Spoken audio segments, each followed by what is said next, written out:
Maxime Niédo, cette affaire, elle est le synonyme de quoi? De la faiblesse de la France, finalement, sur le plan international? Ce bras de fer avec les États-Unis, il est perdu d'avance?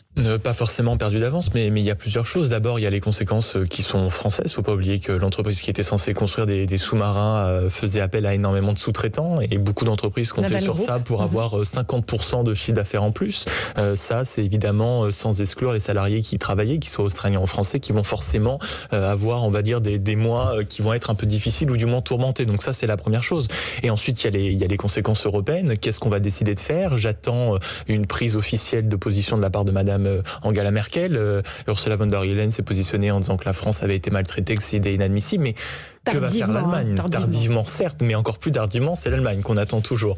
Et la troisième chose, c'est est-ce qu'on va, dans les prochaines années, réussir à trouver notre place, seul avec l'Europe, dans le duel avec, si on peut le trouver, dans le duel avec les États-Unis et la Chine. Maintenant, j'aimerais dire quand même que quand Jean-Yves Le Drian parle de la fin de la naïveté, parce que c'est ce qu'il dit un peu à tout bout de tweets, d'articles et d'interviews, j'aimerais quand même rappeler que si on prend l'exemple de la Suisse, encore cet été, elle a pris le parti de commander, par exemple, des F-18 américains. L'Allemagne, l'année dernière, déjà en juin, a pris certes des avions européens, c'est ce qu'on appelle les fameux Eurofighters, mais elle a également décidé de commander énormément d'avions américains. Je rappelle également que c'est pas la première fois qu'on se fait enfler, pardonnez-moi le langage familier, par l'Australie. Entre 2004 et 2008, l'Australie avait commandé tout simplement des hélicoptères chez nous qui n'ont pas tellement été utilisés, et ils se sont vus remplacés par des hélicoptères Apache, donc des hélicoptères américains.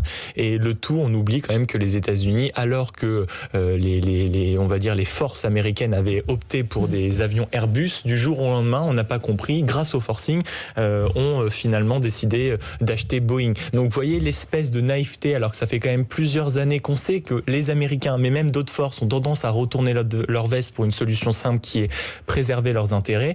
Il serait temps en effet qu'elles s'envolent. On le réalise aussi.